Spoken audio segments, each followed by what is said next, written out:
22절에서 24절까지의 말씀, 우리 딱 세 구절인데요. 다 같이 한 목소리로 공독하길 원합니다. 우리 함께 공독합니다. 시작.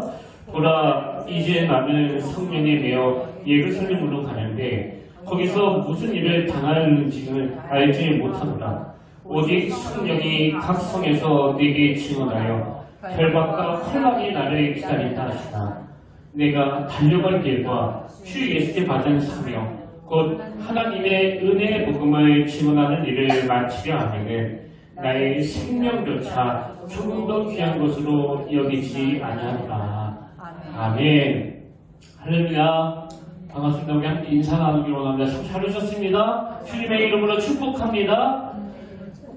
네, 주님의 이름으로 축복합니다. 오늘도 놀라우신 주님의 역사가 여러분 10년 가운데 일어나게 되시기를 주님의 이름으로 축복합니다.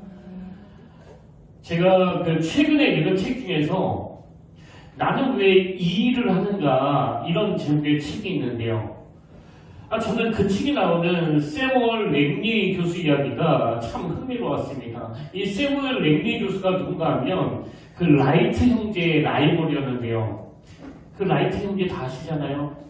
그 세계 최초의 유인동력 비행기를 만든 게 그 라이트 형제 아닙니까? 이 랭리 교수는요, 그 당시 라이트 형제와 막 경쟁하면서 그 비행기를 만들었던 인물이에요. 근데 사실 이 랭리 교수하고 라이트 형제가 경쟁해서 막 비행기를 만든다는 것 자체가 참 어불성설인 게요. 이 랭리 교수는 뭐 대단한 경력을 가진 분입니다. 그 하버드 대학교 교수를 역임했고, 그리고 그 당시 존경받던 고위 관료였기 때문에 뭐 주변에서도 이 랭리 교수를 돕는 그런 유력 인사들이 엄청 많았고요. 더군다나 이 랭리 교수가 지금 비행기를 만들고 있다는 그 소식이 막 소문이 나면서 미국 육군성으로부터 당시 5만 불이라고 하는 그 어마어마한 돈을 후원받았을 뿐만 아니라 당대 최고의 드림팀이 만들어져가지고 이 랭리 교수가 추진하고 있는 그 유인동력 비행기를 만드는 일을 도왔다는 겁니다. 근데 여기에 대해서 여러분들 이 라이트 형제는요, 뭐 소개할 게 없습니다. 학력으로 보나 경력으로 보나 내세울 게 하나도 없고 뭐 주목받을 거리가 하나도 없는 그런 형제였는데요. 결과는 다 아시잖아요. 랭리 교수가 세계 최초의 유인동력 비행기를 만든 게 아니라 그 무명의 라이트 형제가 만든 거예요. 그럼 이런 일이 어떻게 가능했느냐? 그 책에 보면 엄청난 자금력과 그 수많은 인재들로 구성된 랭리 교수팀이 내세울 게 하나도 없는 라이트 형제에게 질 수밖에 없었던 이유를 설명하는데요. 그 대목을 한번 들어보십시오. 랭리 교수에게는 비행기에 대하여 라이트 형제만큼의 열정이 없었습니다. 그보다는 오히려 업적을 찾아 헤맸던 것이죠. 무슨 말인지 아시겠죠? 랭리 교수는 비행기를 만드는 자체에 관심이 있다기보다는 내가 세계 최초의 비행기를 만들어서 엄청난 돈을 벌고 명성도 누려야 되겠다, 여기에 관심이 더 있었다는 겁니다. 여러분, 이게 참 의미가 있는 게요, 비행기 만드는 것보다 부와 명예의 목표를 두고 있으면 뭐 일이 잘 안 될 때 쉽게 눈을 돌리게 되는 거 아닙니까? 뭐 돈과 명예를 얻을 수 있는 다른 길들도 많잖아요. 그러다 보니까 실제로 이 랭리 교수는요, 라이트 형제가 그 비행기 개발에 성공했다는 소리가 딱 들리자마자 자기가 추진하던 그 모든 일들을 다 내려놓고 포기했다는 겁니다. 여러분, 저는 랭리 교수의 바로 이런 태도가 그 아무 보잘것없는 라이트 형제를 이길 수 없는 주된 원인을 제공했다는 그 글을 읽으면서 저는 목사니까요, 저 스스로에게 이런 질문을 하게 되더라고요. 내가 지금 열심을 내고 있는 이 목회는 도대체 어디서 동력이 나오는 건가? 하나님이 내게 맡겨주신 사명이기 때문에 내가 이 목회에 전념을 하는 건지, 아니면 내가 이 목회를 잘해가지고 또 설교를 잘 준비해가지고 사람들로부터 인정을 받고 칭찬 듣고 명성 얻고 이런 부분에 관심이 더 쏠려 있는 건지. 제가 이런 질문을 던지니까 참 여름 내내 기도가 터져 나오는 겁니다. 하나님, 저는 랭리 교수가 되지 않기를 원합니다. 그 라이트 형제처럼 별로 갖춘 게 없다 할지라도 정말 하나님이 저에게 주신 이 목표에다가 몰입하고 몰두하고 내 전부를 걸면서 한번 집중력 있게 달려가기를 원합니다.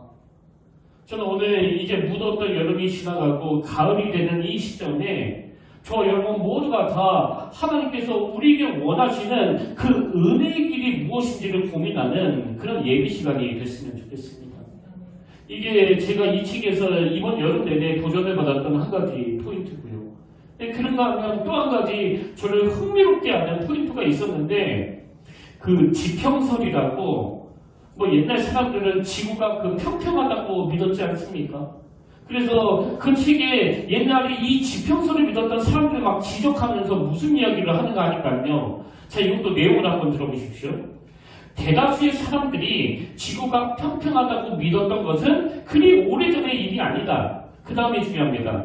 이 잘못된 추정은 행동에 영향을 미쳤다. 당시에는 여행은 물론 탐험 활동도 거의 전무했다. 사람들은 지나치게 멀리까지 항해하며 지구의 모서리를 만나 추락하게 될 거라는 두려움을 품고 있었다. 그 결과 거의 움직이지 않고 태어난 곳에 머물며 평생을 보내는 삶이 진리로 꼽혔다. 그런데 지평설을 믿었던 그들이 진실에 눈을 뜨자 때를 지어 지구를 가로지르기 시작했다. 단 하나의 잘못된 추정이 정정되므로 인류는 그 이전에는 상상도 할 수 없던 한 발을 성큼 내딛게 되었다. 뭘 강조하는지 아시겠죠? 이 지구가 평평하다고 생각하니까 이제 자기가 태어난 곳, 자기가 활동하는 이 범위를 절대 못 넘어서는 거예요. 왜? 내가 조금만 멀리 나갔다가 툭 떨어져 죽으면 어떡하나 이런 생각이 드니까. 그래서 어떤 도전도 하지 않는 겁니다. 저는 이 평범한 내용의 글을 읽으면서 마음에 굉장히 도전을 받았고 또 질문도 나왔는데요. 여러분, 우리 하나님은요, 지구를 그렇게 평평하게 만드신 분이 아니고 지구를 둥글게 만드신 분이에요. 그래서 지구를 끝간데 없이 달려도 갑자기 뚝 떨어져 죽지 않도록 하나님이 만드셨는데, 제 머리에 자꾸 맴도는 질문이 뭐냐 하면, 왜 우리는 그 지평선을 믿는 것도 아닌데 지금 도대체 뭐에 사로잡혀가지고 하나님이 주신 꿈을 가지고 끝간데 없이 도전하고 달려가고 꿈꾸는 이런 일이 어려운 건가, 이런 질문이 드는 겁니다. 그래서 10년 전에 이 생각을 한 사람은 지금도 여전히 이 생각을 하고 있고, 10년 전에 예수 믿었던 사람은 아직도 그때 그 수준에 머물러 있고, 도대체 왜 이 반경을 넘어서지 못하는가. 여러분, 바울이 믿는 하나님은 우리가 믿는 하나님과 다른 분입니까? 지금 우리가 믿는 하나님은 이 바울이 믿는 하나님의 제자가 아니잖아요. 같은 하나님 아니냐고요. 근데 왜 그 지평설을 믿는 사람들처럼 그 도전하기가 어려운 건가? 뭐 제 그 목양실에 다녀가셨던 분은 다 아시겠지만 그 벽 한쪽에 보면 그 그림 하나가 달려있거든요. 이 수평성에 보이는 바다가 그려져 있는 그림인데요. 사실 제가 이 그림을 그 목양실 한쪽에 걸어놓은 이유는요, 뭐 그 벽이 너무 밋밋해서도 아니고요, 무슨 풍경이 아름다워서 걸어놓은 것도 아니에요. 그럼 왜 걸어놨느냐? 이 그림만 보고 있으면 제 마음이 막 너무너무 뜨거워지거든요. 책상에 앉아가지고 저 그림을 보고 있으면 마치 제가 그 바닷가에 서 있는 것처럼 끝없이 펼쳐져 있는 저 수평선이 하늘과 바다가 맞닿는 그 지점이 제 마음을 너무나 뜨겁게 만드는 겁니다.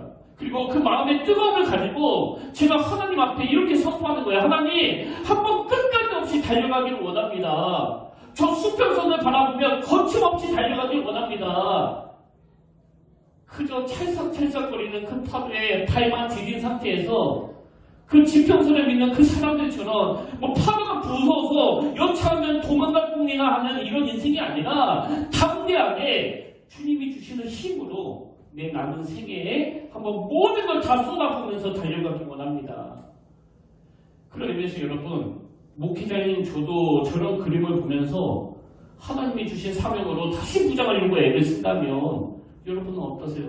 삶 속에 여러분 마음을 다시 뜨겁게 불타오르게 만드는 그런 도구가 있습니까? 지금 우리의 믿음이 그 찰싹찰싹거리는 바닷가에 바라나 담그고 내가 그 태평양 밤에서 해수욕 다녀왔다고 이러고 있는 건 아닌지를 한번 돌아보셔야 돼요. 여러분, 이제 가을로 접어들었는데요. 우리 한번 뻗어가자고요. 그 하나님의 놀라우신 능력으로 한번 달려가 보자고요. 저는 오늘 저와 여러분에게 있는 나는 여기에 발만 담그고 있을 거야. 더 이상 나가면 뚝 떨어져 죽어. 그 지평선을 믿는 사람들처럼 이렇게 스스로를 제한하던 우리의 연약함이 오늘 성령의 은혜로 다시 껴져 나가고 한번 우리 생애에 하나님이 주시는 그 무언정신을 가지고 제한 없이 거침없이 목표를 향해 달려가는 믿음의 성도님들이 되시길 바랍니다. 그런 의미에서 오늘 본문은 이 사도 바울의 진명록을 볼 수 있는 말씀이라고 저는 생각하는데요. 자, 사도행전 20장 22절부터 24절을 다시 한번 보십시오. 보라, 이제 나는 성령에 매어 예루살렘으로 가는데 거기서 무슨 일을 당하는지 알지 못하노라. 오직 성령이 각 성에서 내게 증언하여 결박과 헐관이 나를 기다린다 하시나 내가 달려갈 길과 주 예수께 받은 사명 곧 하나님의 은혜의 복음을 증언하는 일을 마치려 하면은 나의 생명조차 조금 더 귀한 것으로 여기지 아니하노라. 여러분 잘 아시지만 사도 바울은 그야말로 오늘 설교 제목 그대로 하나님이 주신 목표를 향해 거침없이 도전해냈던 그런 인물인데요. 사실 그 당시 사도 바울이 가고자 했던 그 길은요, 엄청난 위험이 도사리고 있던 상황이었습니다. 특히 사도행전 23장 12절에 보면 나기셈에 유대인들이 당을지어 맹세하되 바울을 죽이기 전에는 먹지도 아니하고 마시지도 아니하겠다 하고 이같이 동맹한 자가 40여 명이더라. 대제사장들과 장로들에게 커서 말하되 우리가 바울을 죽이기 전에는 아무것도 먹지 않기로 굳게 맹세하였으니 이게 어떤 상황인지 아시겠죠? 지금 바울을 죽이려고 결사대가 결성된 상황이에요. 근데 여러분 제가 주목하는 게 뭐냐? 이렇게 바울을 죽이기로 40여 명이 결성을 하고 바울을 죽이기 전에는 내가 먹지도 마시지도 않겠다고 하는 이 사람들의 협박이 달려가고자 하는 사도 바울의 의지를 꺾지 못하더라는 거예요. 이런 의미에서 지금 여러분에게는 여러분을 주춤하게 만드는 어떤 장애물을 가지고 있습니까? 더 이상 앞으로 한 발자국도 못 나가게 만드는 그 제자리를 계속 뱅뱅 맴돌게 하는 그 장애물이 뭐예요? 여러분 우리 하나님은요, 우리가 그냥 그 자리에 머물러 있는 거 원치 않으세요. 그래서 교회 사이즈와 관계없이 직분에 상관없이 그 라이트 형제처럼 어느 것 하나도 내세울 게 없다 하더라도 호흡이 그치는 그 순간까지 하나님이 주시는 꿈을 가지고 사명을 향하여 거침없이 달려가기를 원하시는 게 우리를 향한 하나님의 마음인데 얼마나 긴 세월이라고 우리가 언제까지 주저주저하면서 살겠냐고요. 인생에 한번 하나님이 주신 사명을 따라 한번 하나님이 주신 그 꿈을 따라 거침없이 달려가야 되는 거 아닙니까? 저는 정말 확신하거든요. 예배 한번 잘 드리면 우리 인생의 무기력증이 그 자리에서 다 떠나가게 되는 줄 믿습니다. 예배 한번 잘 드리면 앞에 어떤 장애물이 있다 하더라도 그것을 뛰어넘는 능력이 바로 나타나는 줄 믿습니다. 그래서 저는 오늘 우리가 이 사도 바울처럼 어떤 난관과 장애물에도 굴하지 않고 거침없이 달려가기 위해 이 두 가지 구비 조건을 꼭 기억하셔야 된다고 생각하는데요. 그럼 우리가 거침없이 달려가기 위해서 첫 번째 구비해야 되는 그 첫 번째 구비 조건이 뭐냐? 무엇보다도 먼저 하나님의 인도하심으로 인한 확신을 받아야 된다는 거예요. 하나님의 인도하심으로 인한 이 확신을 받아야 된다는 겁니다. 그래서 오늘 내가 거침없이 달려가겠다고 결단을 했다면 그냥 막 내 멋대로 달려가는 게 아니고요. 그 발걸음을 내딛기 전에 먼저 성령 하나님의 인도하심을 통해서 정확한 목표와 그 방향이 설정되어야 한다는 겁니다. 그런 의미에서 저는 이번 여름 내내 계속 이 구절을 되뇌이고 묵상했는데요. 자, 22절부터 세 번역으로 보십시오. 바울이 이렇게 이야기합니다. 보십시오. 이제 나는 성령에 매여서 예루살렘으로 가는 길입니다. 거기서 무슨 일이 내게 닥칠지 나는 모릅니다. 그러나 23절이 제가 되뇌었던 한마디예요. 다만 내가 아는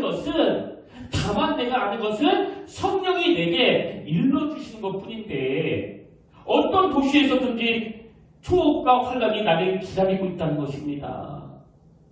여러분, 바울은요, 편한 길이 자기 목표라고 말하지 않았고요. 그냥 안주하는 길이 자기의 길이라고 말하지 않았습니다. 자기가 가야 될 길은 분명 위험한 길이고 분명 자기 목숨을 노리는 사람들이 막 버티고 있는 길인데 성령께서 그 길이 네가 가야 되는 길이라고 인도해 주셨기 때문에 지금 확신을 가지고 그 길을 간다는 거예요. 뭐 막무가내로 달리는 게 아니에요. 그리고 제가 앞에서 바울이 달려가고자 하는 그 길은 지금 바울을 죽이겠다는 40여 명의 그 협박이 있는 길이라고 말씀드렸는데요. 여러분, 바울은 그걸 알면서도 어떻게 그 좁은 길, 그 험한 길을 거침없이 달려갈 수 있었는지 아십니까? 그 협박하는 결성대가 만들어졌다는 게 사도행전 23장 12절부터 나오는데요. 바로 그 앞 11절에 그 놀라운 말씀이 있습니다. 11절, 그날 밤에 주께서 바울 곁에 서서 이르시되 담대하라. 내가 예루살렘에서 나의 일을 증언한 것 같이 로마에서도 증언하여야 하리라 하시니라. 왜 바울이 그 죽이려고 달려드는 사람들 앞에서도 막 거침없이 달릴 수 있었는지 아시겠죠? 바울이 바로 앞에서 담대하라고 말씀하시는 하나님의 그 인도하심을 경험했기 때문이거든요. 그래서 왜 우리는 마치 날 도와주는 사람이 아무도 없는 것처럼 참 가슴 아픈 고아처럼 그 두려움 속에서 살아가느냐? 오랫동안 교회를 다녔지만 또 예수 믿은 지 그렇게 오래됐지만 인생에서 하나님의 이 인도하심을 맛보지 못했기 때문이에요. 여러분, 이 하나님의 인도하심을 삶에서 경험하지 못한다면요, 오래 예수 믿어서 좋은 게 아무것도 없습니다. 오래 예수 믿었던, 한 달 전에 예수 믿었던, 내가 예수 그리스도를 영접하고 난 다음에 내 인생에 시시각각으로 찾아오는 이 두려움에 대하여 하나님은 담대하라. 나 하나님이 죽었니? 여러분, 저에게 이 하나님의 인도하심이 없었다면요, 저는 못 견뎌가지고 벌써 이 목회를 그만뒀을 거예요. 사랑하는 여러분, 저는 정말 저와 여러분의 인생에 눈앞에 보이는 그 장애물을 뛰어넘어 한번 거침없이 달려가는 그런 인생이 되기를 바랍니다. 그러기 위해서는 선행 조건이 하나님의 인도하심을 받는 거예요. 그리고 제가 지난주에도 말씀드렸지만 우리가 하나님의 인도하심을 받으려면요, 자, 시편 119편 105절이요. 주의 말씀은 내 등이요, 내 발의 등이요. 여기 등은 히브리어로 그 작은 등잔을 말하는 거 아닙니까? 손으로 가볍게 들 수 있는 작은 등잔이에요. 그래서 하나님이 인생에 막 어마어마한 걸 가르쳐줘서 은혜가 아니고요. 우리 모두는 그저 한 걸음 한 걸음, 내가 걸어가는 그 걸음에 대하여 작은 등불로 비춰주시는 그 인도하심을 맛보면서 살아가야 되는 존재이기 때문에 제가 그렇게 그 말씀 묵상을 강조하는 거거든요. 더군다나 예수님이 우리에게 주신 그 약속의 말씀이 뭐예요? 요한복음 16장 13절, 그러나 진리의 성령이 오시면 그가 너희를 모든 진리 가운데로 인도하시리니. 여러분, 그 진리의 성령님을 보내주셨잖아요. 또 우리는 그분이 모든 진리 가운데 인도하시는 분이라는 그 믿음이 있잖아요. 그렇다면 한번 도전해봐야 되는 거 아닙니까? 인생에서 한번 하나님의 인도하심을 맛봐야 되는 거 아니냐고요. 오늘 우리가 정말 하나님의 인도하심을 경험하기 위해서는요, 여러분, 그 사도 바울이 다메섹 도상에서 그랬던 것처럼 우리는 날마다 주님께 물어야 돼요. 바울이 다메섹 도상에서 처음 주님을 만났을 때 물었던 그 두 가지 질문 다 아시잖아요. 그 내용이 사도행전 22장 6절에 나옵니다. 가는 중 다메섹에 가까이 갔을 때 오종쯤 되어 호련히 하늘로부터 큰 빛이 나를 둘러 비치네. 내가 땅에 엎드려져 들으니 소리가 있어 이르되 사울아 사울아 내가 왜 나를 박해하느냐 하시거늘. 이게 그렇게 예수님을 박해하던 바울의 삶에 주님이 개입하시는 순간이에요. 이 순간에 바울이 두 가지 질문을 던집니다. 그 첫 번째 질문이 8절, 내가 대답하되 주님 누구십니까? 그래서 초신자고 모태신앙과 할 거 없이 끊임없이 불러야 돼요. 주님 누구십니까? 왜? 그 모태신앙은 어릴 때부터 너무 익숙해져가지고 자기가 그 주님을 다 안다고 착각하거든요. 잘 들으세요. 여러분이 아는 주님은 여러분 부모님이 만난 주님이에요.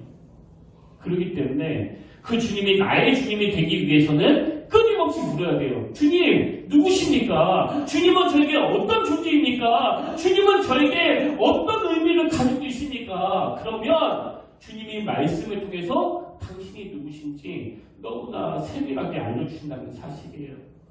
그런가 하면 바울이 나는 네가 핍박하는 예수라는 대답을 듣고 두 번째로 던지는 질문이 뭐냐? 10절 내가 이르되 주님 무엇을 하리이까? 제가 목회를 시작하고 나서 끊임없이 던졌던 질문이 바로 이 질문이에요. 주님과의 관계가 회복이 되면 주님 무엇을 하리이까? 지금 교회들마다 어려움을 겪는 이유는요. 뭐 봉사하는 사람이 없어서 어려운 게 아니고 이 질문 없이 봉사하는 사람들이 너무 많기 때문에 어려운 거거든요. 뭐 밖에서 주님을 핍박할 때는 잘 몰라서 그랬다고 치지만 여전히 그 교회 안에 들어와서도 이 질문을 드리지 않으니까 주님이 원하지 않는 말과 행동을 하게 되는 거 아닙니까?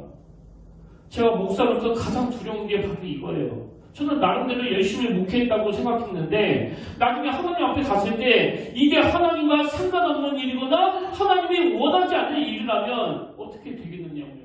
뭐 그때는 이미 늦은 거 아닙니까? 그래서 날마다 물어야 되는 거예요. 하나님, 이 길이 하나님이 원하시는 길입니까? 내 말이, 내 행동이 정말 하나님이 원하시는 겁니까? 이 질문을 던져야 하나님의 인도하심을 받을 수 있다는 겁니다. 여러분 이제 추수의 계절 가을이 시작됐는데요. 저와 여러분 모두가 하나님이 주신 사명을 향해 거침없이 달려가기 위하여 하나님의 인도하심을 경험하는 이 말씀을 붙들고 끊임없이 질문을 드리는 그런 믿음의 성도님들 되시길 바랍니다. 그러고 하면 두 번째로 우리 인생이 거침없이 달려가는 인생이 되기 위해서 뭘 해야 되느냐? 여러분 이 하나님의 인도하심을 통해 정확한 목표와 방향이 정해졌다면요. 그 목표와 방향에 대하여 올인해야 된다는 거예요. 올인.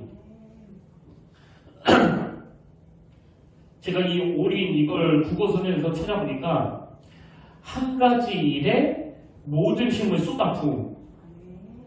본문 24절이 바로 그 올인 아닙니까? 내가 달려갈 길과 주 예수께 받은 사명 곧 하나님의 은혜의 복음을 증언하는 일을 마치라 하면은 나의 생명부터 조금 더 귀한 것으로 여기지 아니하노라. 올인이에요. 올인.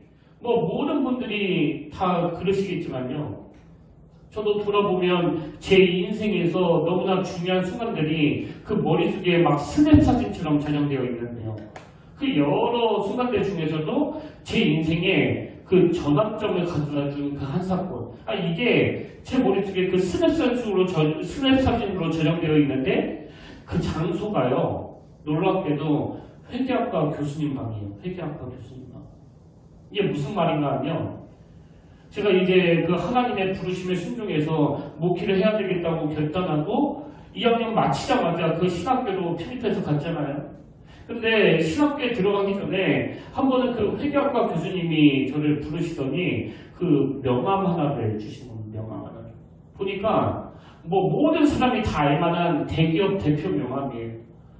이 명함을 주시면서 교수님이 놀라운 말씀을 하시는데요. 뭐라고 말씀하시냐면 사실 이 대표가 내가 미국에서 유학할 때 만났던 친구거든.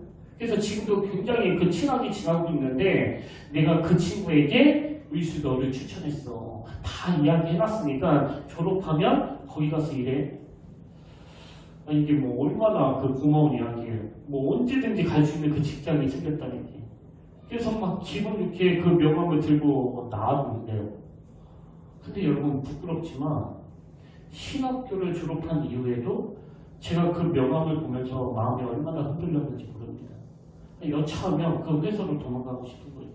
그럼 그런 갈등이 주로 언제 일어나느냐? 제가 주로 그 기분 나쁜 일이 생길 때, 사역하면서 막 상처받아가지고 마음이 힘들 때. 근데 이게 보통 문제가 아니잖아요. 어느 날 내가 언제까지 이러겠나 이러다가 제가 왜 걸핏하면 도망가려고 하는지 그 원인을 발견했는데 아직도 제가 그 명함을 만지작거리면서 포기하지 않고 있는 거예요.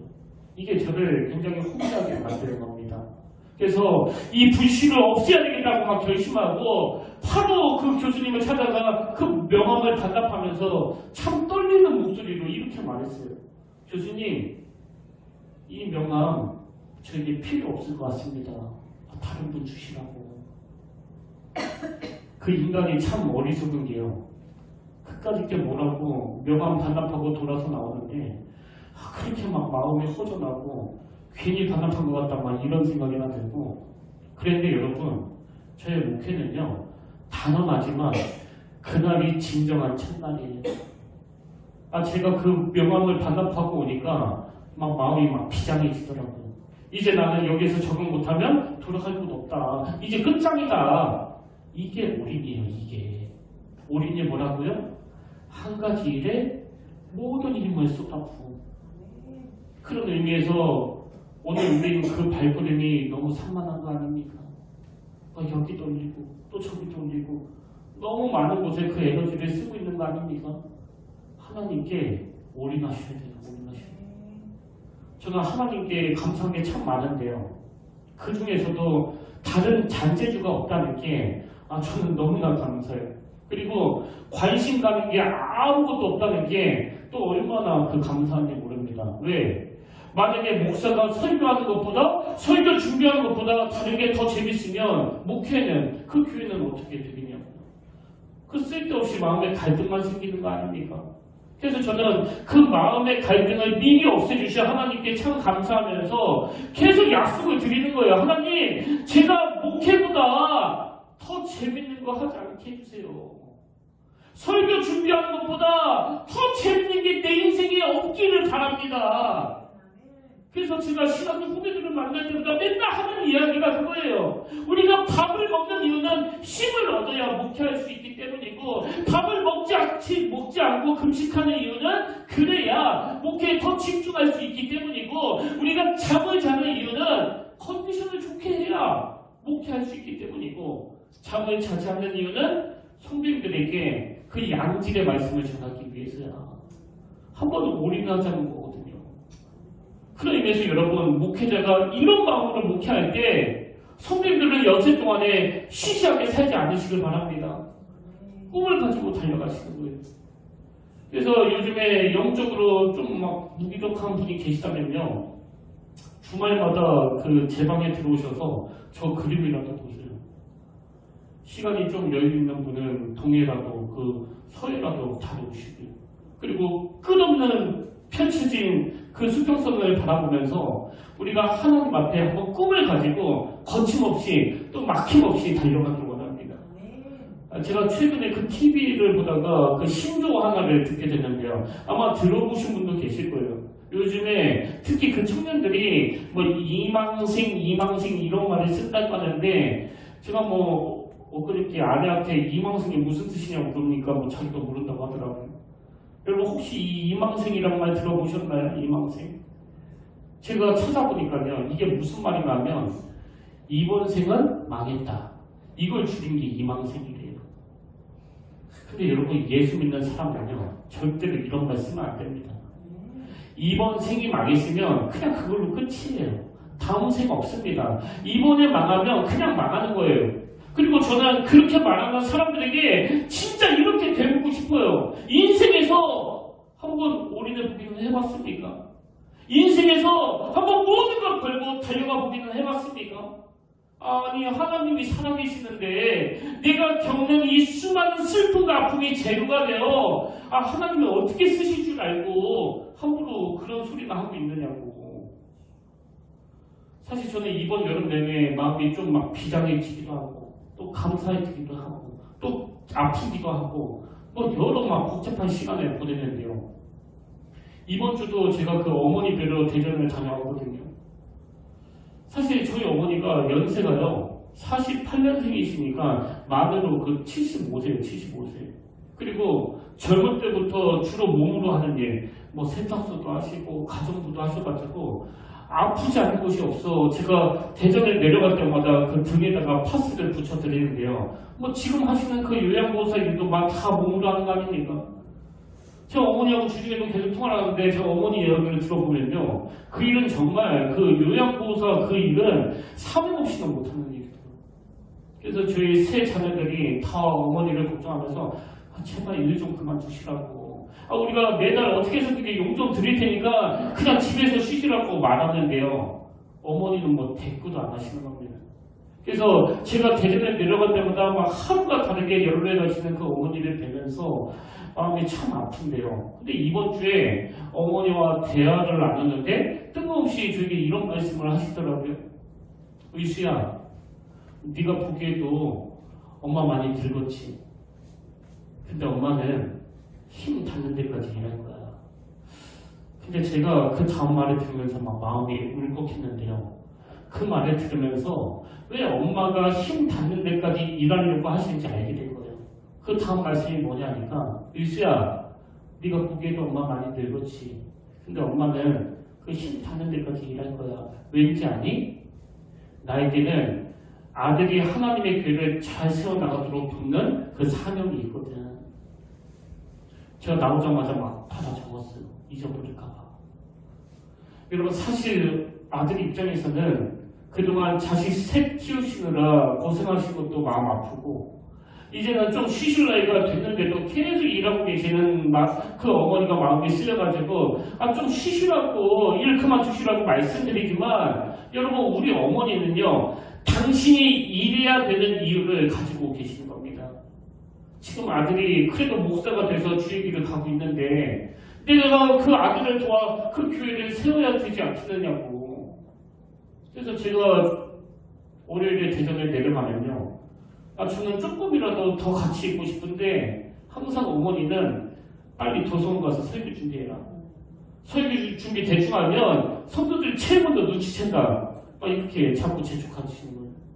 여러분, 사실은 어머니 입장에서 일주일 내내 그 혼자 지내시면서 아들 오기만을 막 기다리고 5매불만 기다렸는데 뭐 조금이라도 더 같이 있고 싶지 않겠습니까? 그럼에도 불구하고 어머니가 저에게 원하시는 그 올인이 뭐예요? 그 한석봉 어머니처럼 우리 어머니는 아들 목회를 돕는 게 당신이 할 수 있는 올인이라면 아들에게 원하는 올인은 적어도 목사가 됐으면 설교 준비에 모든 걸 걸어야 된다. 이거 아닙니까? 그래서 저는 오늘 여러분에게 결론으로 이 도전을 드리고 싶은데요. 여러분, 지금 다 힘든 시절을 보내고 계시잖아요. 청년은 청년이라서 힘들고요. 은퇴하신 어른들은 은퇴하신 어른이라서 힘들어요. 또 아버지는 아버지라서 힘들고요. 어머니는 어머니라서 힘들어요. 다 힘듭니다. 사실 이 세상이 너무 재밌어서 사는 사람이 몇 분이나 되겠느냐고. 다 버티면서 사는 거 아닙니까? 그래서 우리에게는 늘 힘들고 늘 어려운 일이 많이 쌓여 있는데, 그렇다면 여러분은 아무리 힘들어도 꼭 사셔야 되는 이유를 가지고 계세요. 여러분이 힘들지만 사셔야 되는 이유가 뭐예요? 자꾸 몸에 힘은 빠져나가가지고 컵만 들어도 손을 벌벌 떨 정도로 힘들어하시는 75세 된 저희 어머니도 지금 사셔야 되는 이유를 가지고 계시는 거 아닙니까? 그래서 저는요, 아무리 비가 많이 와도, 아무리 눈이 많이 내려도 아침에 눈을 딱 뜨면 항상 교회로 와요. 왜 그런지 아세요? 제 목회를 위해서 일하고 계시는 그 어머니께 보여드리고 싶은 거거든요. 그리고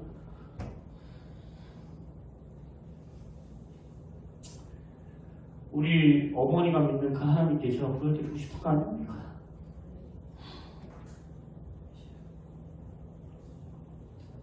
여러분, 한번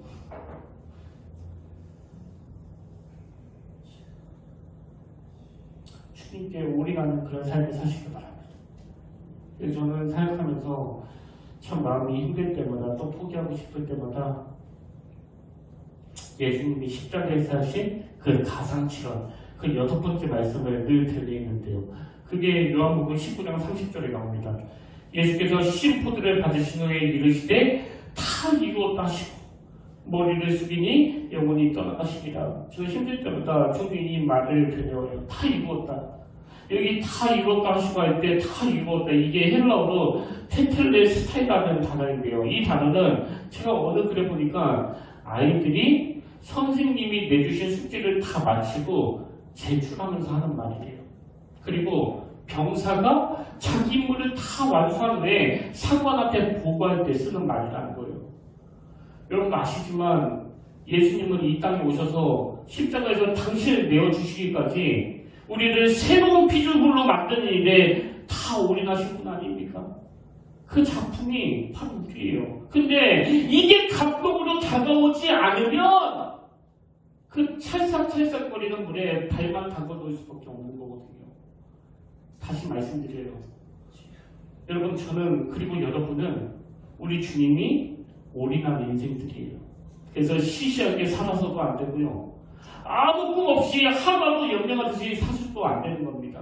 그리고 주님이 다 이루었다 그렇게 자신있게 말씀할 정도로 모든 걸 거쳐서 새로운 생명을 얻은 사람들이 바로 우리이기 때문에 그런 존귀한 사람들 앞에 저 하늘과 바다가 맞닿아 있는 수평선을 바라보면서 하나님, 나는 저 지평선을 믿는 사람이 아닙니다. 시시하게 살지 않기를 원합니다. 주님께 우리가 인생답게 한번 목표를 향해 거침없이 달려가기를 원합니다.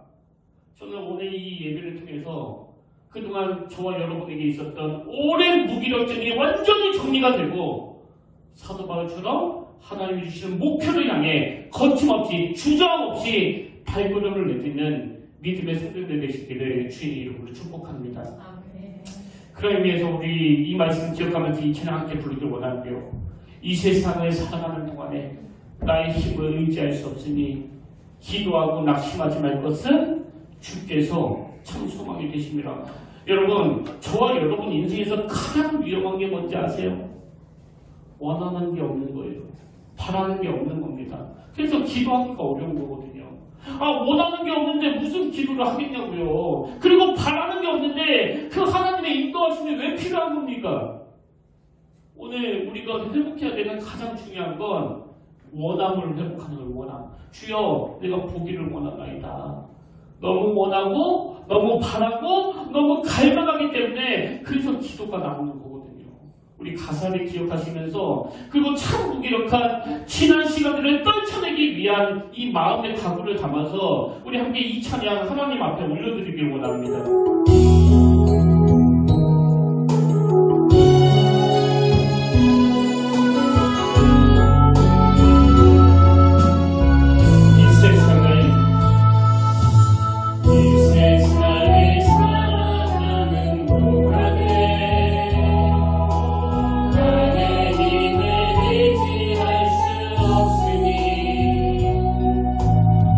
기도하고 낙심하지 말 것은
교수는 모든 조건을 다 갖추고 있었지만 비행기를 만드는 일보다는 그 비행기를 만드는 일을 통하여 얻게 되는 부와 명성에 더 관심이 있었다고 한다면 지금 우리의 관심은, 지금 우리의 초점은 어디에 있는지 한번 돌아보기를 원합니다.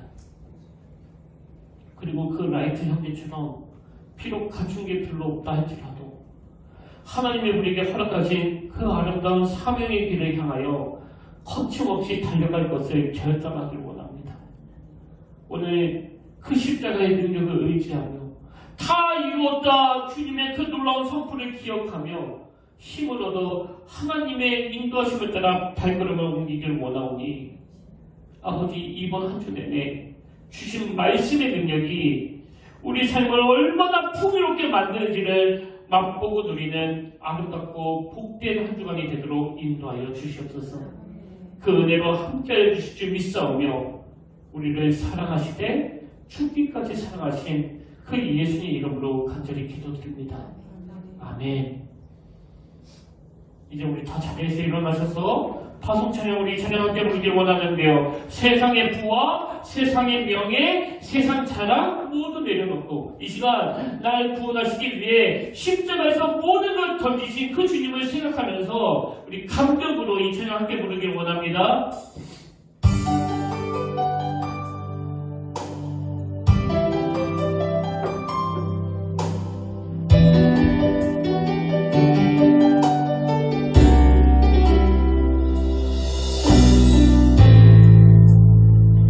세상의 부와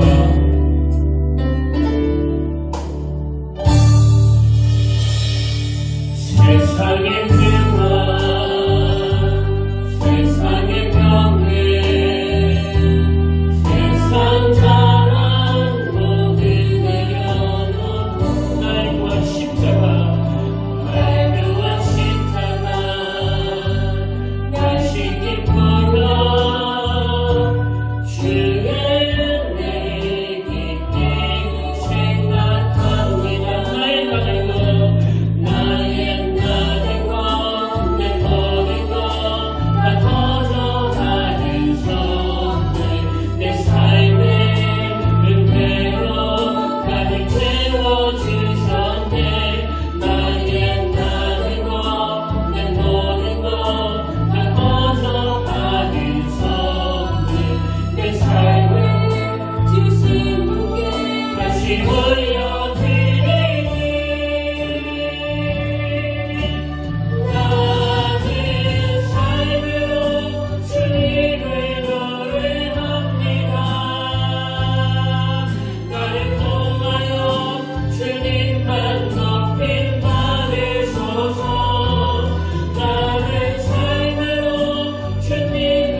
내가 달려갈 길과 주 예수께 받은 사명, 곧 하나님의 은혜의 복음을 증언하는 일을 마치려 하면은 나의 생명조차 조금도 귀한 것으로 여기지 아니하노라. 아멘. 하나님 아버지, 사도 바울은 자기를 죽이려는 사람들이 결사대를 만들어 위협하고 협박하던 그 상황에서도 허심없이 그 목표를 향해 달려갔는데 왜 우리는 더 이상 앞으로 나아가지 못하는 겁니까? 왜 우리는 더 이상 일어서 나갈 생각을 못하고 있는 겁니까? 오늘 끝까지 없이 달려도 갑자기 뚝 떨어져 죽는 일은 일어나지 않다는 걸 알면서도 그저 익숙한 대로, 그저 편한 대로 살아왔던 지난 시간들을 주님 앞에 회개하오니 정말 불쌍히 여겨주시고 오늘 예배하는 모든 성도들에게 긍휼을 베풀어 주셔서 우리의 오랜 무기력증을 예배 한 번으로 끊어내는 은혜를 허락하여 주시옵소서. 저 끝없이 펼쳐진 수평선을 바라보며 한번 일어나 달려가기를 원하는 우리 평택의 모든 성도들에게 아버지 영적 부흥을 맛보게 하시고 무엇보다도 놀라우신 하나님의 인도하심을 받으며 함께 손을 맞잡고 하나님 나라를 꿈꾸는 그런 아름다운 교회 공동체가 되도록 은혜로 인도하여 주시옵소서. 이제는 우리 주 예수 그리스도의 은혜와 하나님 아버지의 다함없는 사랑과 성령님의 감동, 강화, 위로교통 충만하심의 역사가 오늘 주신 말씀 마음에 담고 힘어도 달려가기로 다짐하며 예비하는 모든 주의 자녀들 머리 위에 지금부터 영원토록 함께 하시기를 간절히 축원하옵나이다.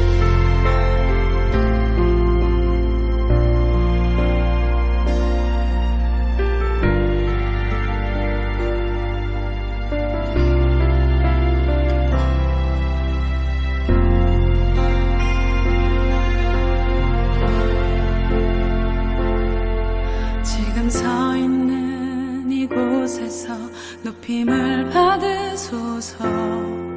내가 밟는 땅 주님의